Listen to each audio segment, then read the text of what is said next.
What was Ellis Island? Chapter 3. Testing. Once the steamships docked in New York City, the immigrants in steerage were put on ferries for Ellis Island, a mile away. Usually, groups of 1,000 arrived on the island at one time. It was scary and confusing for the immigrants. They struggled off the boat under the load of their heavy bags and trunks. Officials in uniforms shouted orders that most of the new arrivals couldn't understand. They were herded toward a huge red brick structure, the main building. "I never saw such a big building, the size of it," said an immigrant from Russia. "According to the houses I left in my town, this was like a whole city in one building."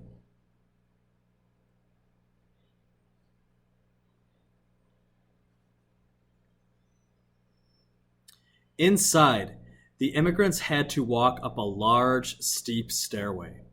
At the top were doctors with pieces of blue chalk. They were looking to see if the immigrants seemed healthy. Did they limp? Were they coughing?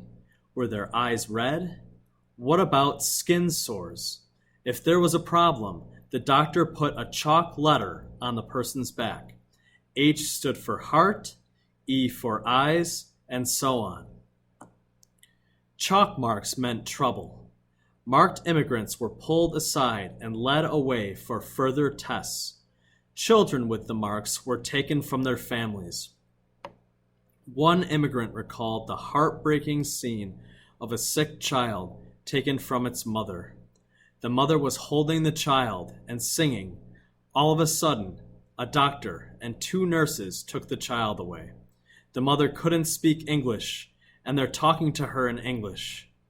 They were saying that the child had to go to the hospital.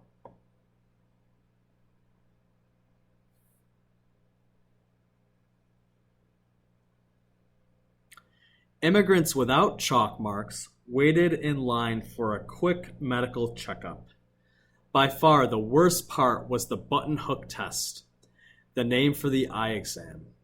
A button hook was a small curved tool used for buttoning women's shoes. But doctors at Ellis Island used it for turning eyelids inside out. They were checking for trachoma, a terrible eye disease that could lead to blindness. Trachoma spread quickly and easily, so it became one of the most likely medical reasons for sending immigrants home. Following the medical check, immigrants entered the Great Hall to await their next test. This giant room looked like a maze of rows, separated by iron rails. The noise inside was deafening as a mix of languages bounced off the high ceiling overhead. Here is a picture of the button hook that doctors used to turn immigrants' eyelids inside out to check for trachoma. For those in line, the noise wasn't as bad as their fear of the test ahead, a legal interview. They knew that wrong answers could get them deported, sent back.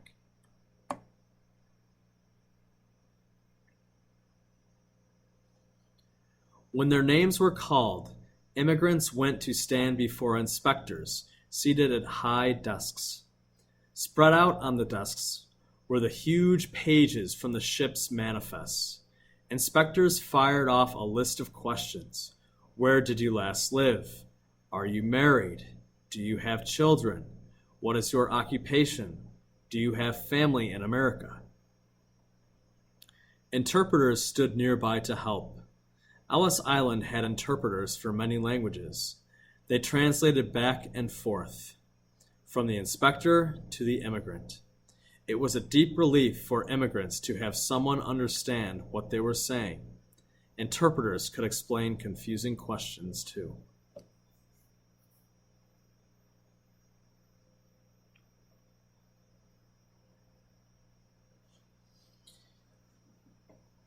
Even the question, "What is your name?" had no simple answer. Foreign names were long and unfamiliar to inspectors. They sometimes made mistakes in spelling them. As a result, some immigrants arrived from home with one name and left Ellis Island with another. A few inspectors may have shortened names on purpose. The name Finkelstein might be changed to Finkel or Stein. Goldensternweiss became Gold or Weiss. Some immigrants changed their own names to make them more American. Another question was very tricky. Do you have a job waiting for you in America?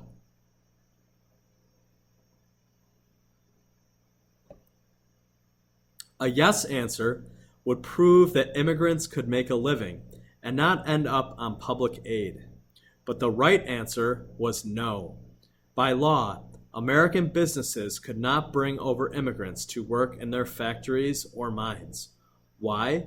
For years, crooked companies had taken advantage of immigrants by paying their way to America.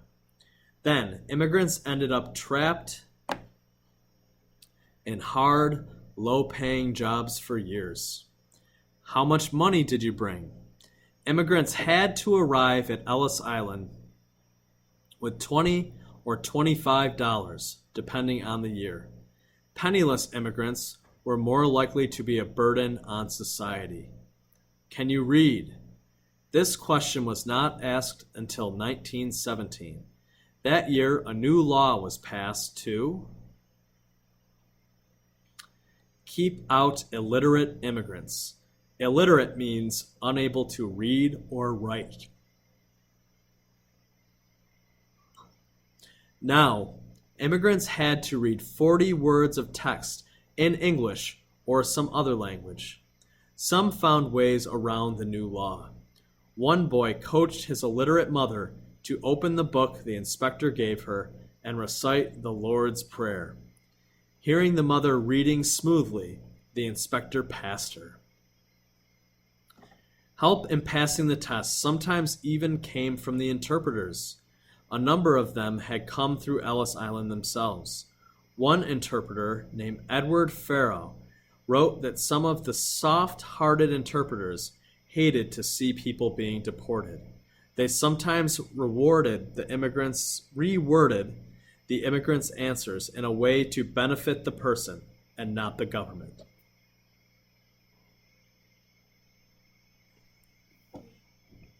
When the interview ended, the tests were finally over. At least they were for approximately 8 out of 10 immigrants. Those who passed were free to leave. On average, their stay at Ellis Island lasted 3 to 5 hours, but those who failed were detained. Who knew for how long? They could be stuck on the island for days, weeks, even months.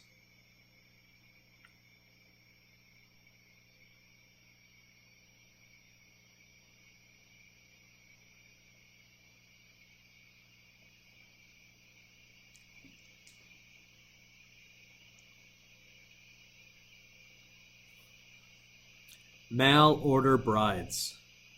During the legal interview, immigrants were asked who paid their fare to the United States. Thousands of women called mail order brides had an unusual answer. Their tickets were paid by future husbands, men they had never seen. Mail order brides were so called because they became engaged by mail to men living in the United States who were from the same native country. To find a bride, the men placed ads in their homeland newspapers. A woman responded by sending a letter about herself, along with a picture. It was a risky way for a young woman to get to America, but thousands wanted to leave their homelands badly, enough to take their chance. Chapter 4. Stuck on the Island. The sick were taken to the Ellis Island Hospital, opened in 1902. It was the most caring place on the island. Nurses went out of their way to comfort patients, especially scared children separated from their parents. Ladies in white, we used to call the nurses, said an immigrant. They were very nice. I mean, they talked to the children. They stroked their hair, and they touched their cheeks and held our hands. Treatment at the hospital was free of charge. Tens of thousands regained their health and then were able to enter America. Hundreds of babies were born there too, becoming instant citizens. Immigrants who had given wrong answers for the legal tests were held for more questioning. They had to appear before a board of special inquiry made up of 3 men. It was like going to court. I was never so frightened in my life, said one immigrant. My whole future was in their hands, and I could hardly keep up my arms and legs from shaking.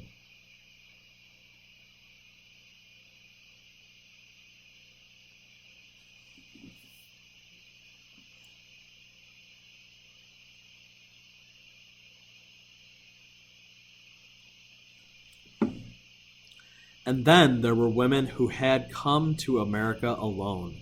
By law, they could not leave Ellis Island until a male relative or sponsor came for them. A sponsor promised to take care of a woman until she found a home and job. An interpreter named Frank Matroci described the trouble that the women faced. Sometimes the man could not be located, he said. Perhaps he had died, or moved, or the letters hadn't reached him. Who knows? If no one came, stranded females had to return to their homeland. There was no way of soothing these heartbroken women, said Matroci.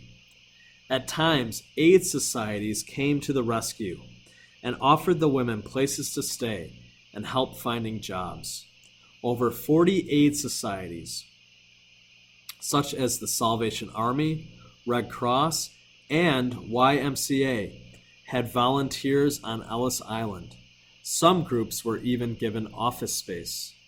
Such kindness accounted for why some detainees left Ellis Island with good memories.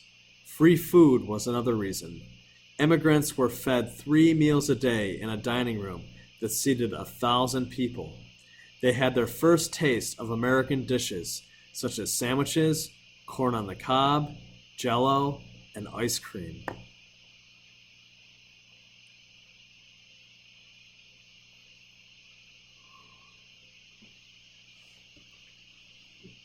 They also enjoyed comforts like hot running water. A Greek immigrant recalled his first shower on Ellis Island with delight.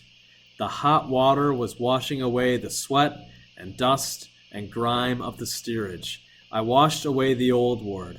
I washed away all the hatred and injustice and cruelty I had known. Even so, being detained could be deeply stressful.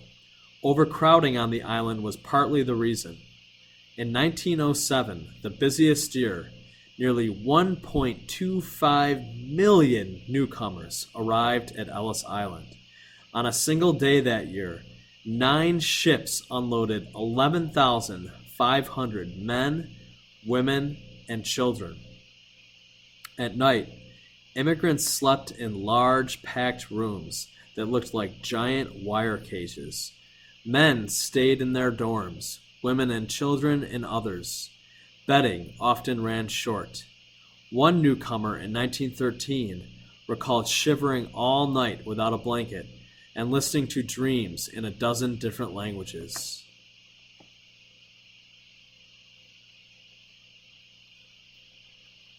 During the day, immigrants waited in large wire cells known as pens.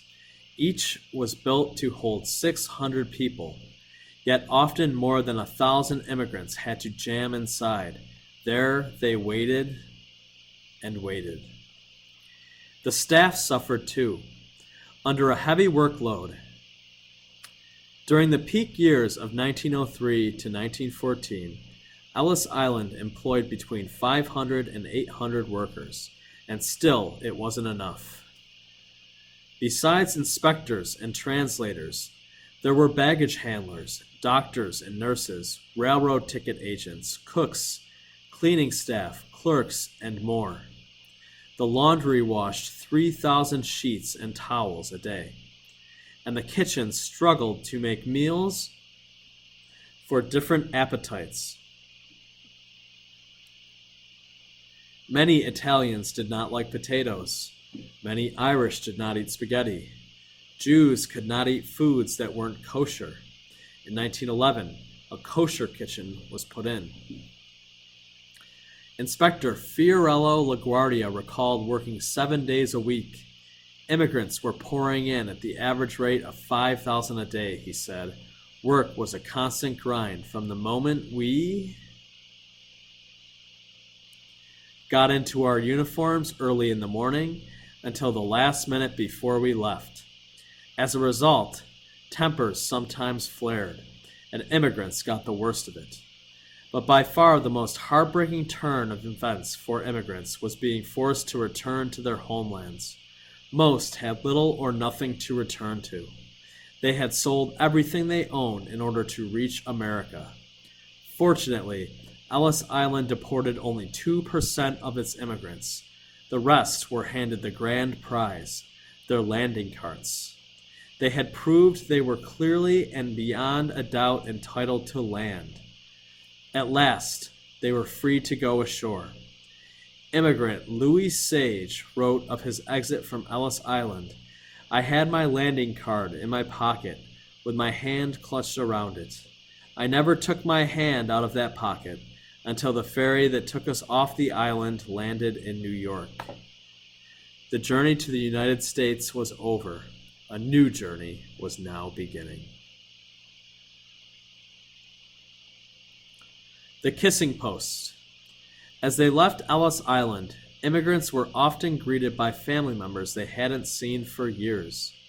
The spot where these reunions took place was fondly called the Kissing Post.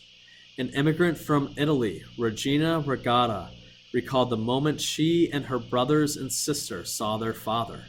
He came running and squatted on his knees with his arms outstretched, and the 5 of us ran into his arms, her father said. "We're all together now. We'll never be apart again."